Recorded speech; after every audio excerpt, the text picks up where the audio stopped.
बुखारी शरीफ में हदीस है, काज़ी अय्याज़ मालिकी रहमतुल्लाह अलैह ने बड़ी तफसील से लिखी है। रावी हज़रत अनस बिन मालिक हैं। एक बंदा बड़ी दूर से आया नबी पाक सल्लल्लाहु अलैहि वसल्लम की ज़ियारत के लिए, बड़ी दूर से। अरब के जो सरदार होते थे उनके बड़े नाज नखरे होते थे। वो खैर आज भी हैं, प्रोटोकॉल का माहौल आज भी, यानी वज़ीर साहब के आगे दो चार गाड़ियाँ ना हों तो उनको मज़ा ही नहीं आता। पुलिस वाले आगे पीछे भागें तो हालांकि उनको नहीं पता कि जो पुलिस वाले आगे पीछे भाग रहे हैं ना, ये हुकूमत बदली तो गिरफ्तार करने भी इन्होंने ही आना है। लेकिन वो बड़ा मज़ा आता है जब लोग गाड़ी के पीछे भागते हैं। क्या बात है जनाब, बड़ी बात। और हमारी तबीयतों में पता नहीं कौन सी।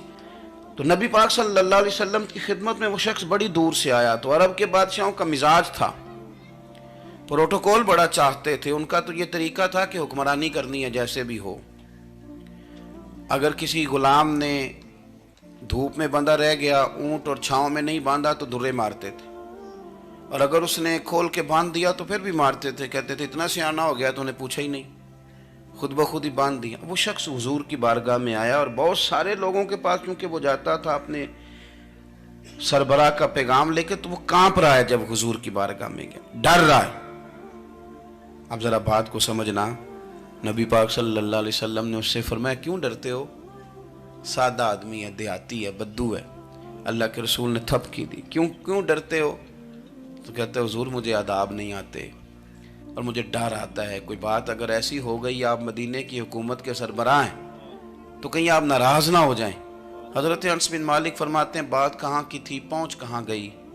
जब उसने ये कहा ना कि आप तो हुकूमत के सरबराह हैं, कहीं कोई गलती ना मुझसे हो जाए, तो नबी पाक की आंखों में आंसू आ गए। हुजूर रोने लगे और नबी पाक सल्लल्लाहु अलैहि वसल्लम फरमाने लगे ना भाई, तो किसी हुकूमत के सरबराह के पास नहीं आया ना, तू तो उस बेटे के पास आया है जिसकी माँ गोश्त के खुश्क टुकड़े खा के भी गुजारा कर लेती। मैं तो एक गरीब माँ का बेटा हूँ।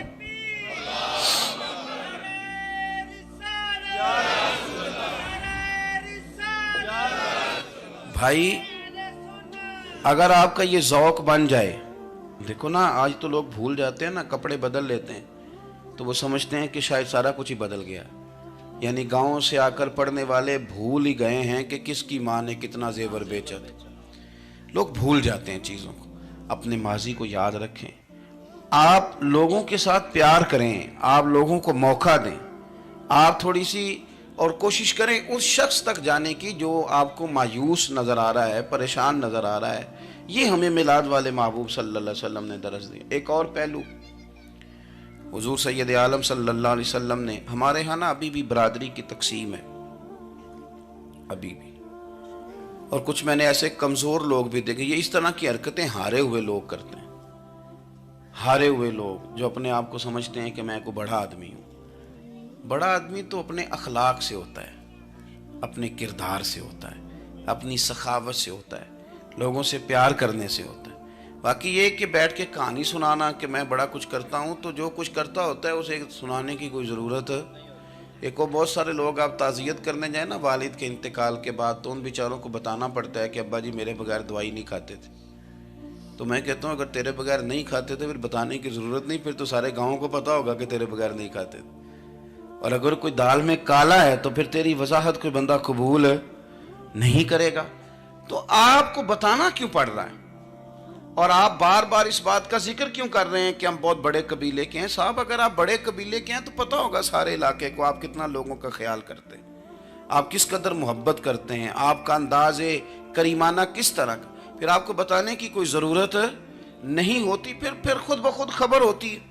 हज़रत सैयदना अबू ज़र ग़िफ़ारी रदी अल्लाह तआला अन्हु, कबीला बनु गफ़ार एक बड़ी शाख थी कबीलों में से।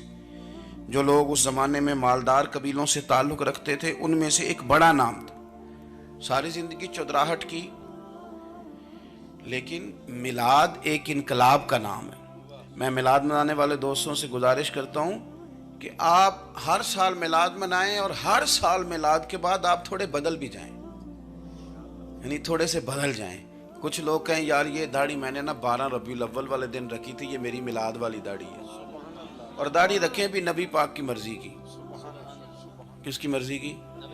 ना नाराज हो जाए जो मैं टूर चला बस। किस मर्जी की जी? अपनी मर्जी के नहीं। दाढ़ी का वज़न को नहीं होता कि पूरी मुट्ठी रखेंगे तो आपको कोई दिक्कत होगी, कोई वज़न नहीं, पूरी रखें। जो हुजूर का तरीका मुबारक है, जो हमें मिलता है, उस पर आप तवज्जो फरमाएं। तो मैं जो बात अर्ज़ करने जा रहा हूँ वो मिलाद इनकलाब है। हुजूर सैयद आलम सल्लल्लाहु अलैहि वसल्लम की बारगाह में आने से पहले लोग कुछ और होते थे और यहाँ से होके जाते थे तो फिर उनमें तब्दीली आती थी।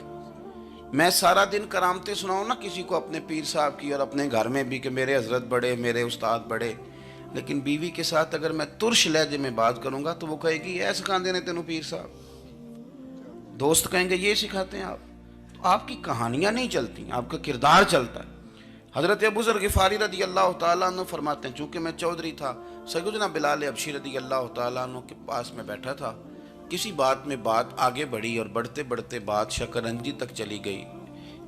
राय के इख्तलाफ ने बातों में तलखी पैदा कर दी और जब थोड़े लफ्ज़ और तेज़ हुए तो मैंने उन्हें कह दिया, चुप कर, तू तो अबशन का बेटा है। किसके बेटे थे हज़रत बिलाल? कहते हैं जब उन्होंने मुझे कहा तो मेरा दिल बड़ा टूटा, लेकिन मैंने इरादा किया कि मैंने हुजूर की बारगाह में नहीं अर्ज़ करनी। अब हर बात की हम हुजूर की बारगाह में शिकायत करें। लेकिन मैं जाके मस्जिद में बैठा और जब सरकार आए ना, इरादा नहीं था कि अर्ज़ करूँगा, लेकिन हुजूर का चेहरा देखा तो दुख मेरा खुद ही ताज़ा हो गया। रोने का भी तो तभी मज़ा आता है ना कोई अपना मिले तो। फरमाते हैं कि मेरे आंसू ना बग़ैर इख्तियार के छलक पड़े और मैं खुल के रोए, खुल के। कुर्बान जाऊँ महबूब के, भी हुजूर ने पास नहीं बुलाया बल्कि नबी पाक उठ के खुद मेरे पास आए और मुझे कंधों से पकड़ के सीने से लगाया और जब मैं खुल के रो लिया तो हुजूर मेरे आंसू पूछने लगे। कुछ शेर ऐसे होते हैं जो किसी ने कहे होते हैं और कहने वाला जो होता है वो साहिब हाल होता है, तो उसमें कुछ खूबसूरती ज़्यादा ही हो जाती है। एक पंजाबी के शायर हमारे गुजरात में गुजरे, बुज़ुर्ग थे, उनका एक शेर है, वो कहते हैं, एक बारी मेरी आँखियाँ चों ਉਹਨਾਂ ਨੇ अथरू पूंजे सन। एक बारी मेरियां अखियां चों ਉਹਨਾਂ ਨੇ अथरू पूंजे सन, हुण ते चस्का पै गया रोने दा। एक बारी मेरियां अखियां चों ਉਹਨਾਂ ने अथरू पूंजे सन, हुण ते चस्का पै गया रोने दा, ते हर वेले आहो जारी दा। तो मैं रोज रोने लगा हूँ, मज़ा ही बड़ा आया है जब से महबूब ने चुप कराना शुरू किया। मेरे अजीज, और फिर हज़रत बिलाल हबशी रदी अल्लाह तआला अन्हु चूँकि हुजूर के ग़ुलाम थे और उन्हें पता था कि सरकार मेरी नाज बरदारी करते हैं। हुजूर ने चुप कराया। फरमाया क्यों रोते हो? तो अर्ज़ करने लगे, या रसूल अल्लाह सल्लल्लाहु अलैहि वसल्लम, अगर मैं अबशन का बेटा हूँ तो मेरी तो गलती कोई नहीं ना, ये तो तकसीम अल्लाह की है ना। अल्लज़ी खलक़का फसव्वाका फ़अदलक फ़ी अय्यि सूरतिन मा शाअ रक्कबक। जिस तरह वो चाहता है, जिसको चाहता है उस तरह की उसकी सूरत बना देता है। तो मुझे अबशन का बेटा कहा जाता है, मेरी गलती क्या है? हजरत बिलाल ने भी नहीं बताया किसने कहा है, लेकिन नबी पाक सल्लल्लाहु अलैहि वसल्लम ने क्या फरमाया।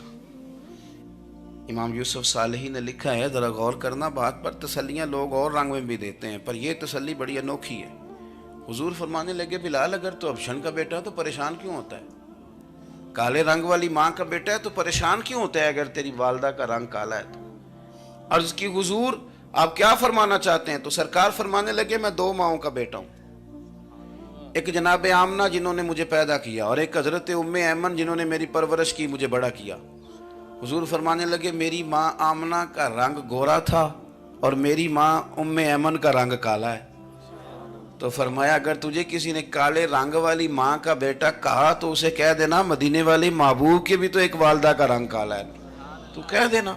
हजरत बिलाल कहते हैं कि वो इस तरह की तसल्ली थी, तिफल तसल्लियाँ नहीं जिस तरह की हमें दी जाती, वो इस तरह की खूबसूरत तसल्ली थी कि उसके बाद मेरा दिल ऐसा ठंडा हुआ, फिर किसी का ताना ताना नहीं रहा, फिर किसी की तकलीफ नहीं रही।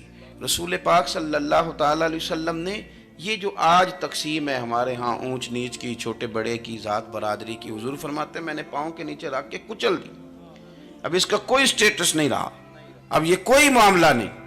फिर मेरे भाई, एक मामला हमारे अंदर जो और बड़ी शिद्दत के साथ आया है और जिसने बड़ा ज़ोर पकड़ा है वो ये है कि हम ना पढ़े लिखे लोगों से माजरत के साथ, पढ़े लिखे लोगों का भी एक मसला है, वो दूसरों को जाहिल कहना ज़रूरी समझते हैं, इल्ला माशाअल्लाह।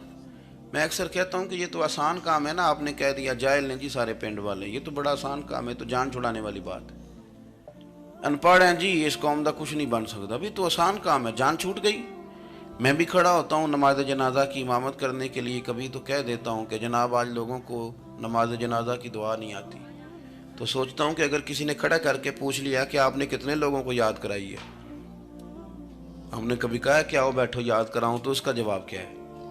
تنقید کرنا آسان کام ہے اور تعمیر کرنا یہ مشکل مرحلہ ہے۔ عزیز دوست، ہمارے ہاں نا ان پڑھ بندے کے ساتھ اور اس بندے کے ساتھ جس کی سوچیں محدود ہیں، ہمارا رویہ اتنا تلخ ہوتا ہے۔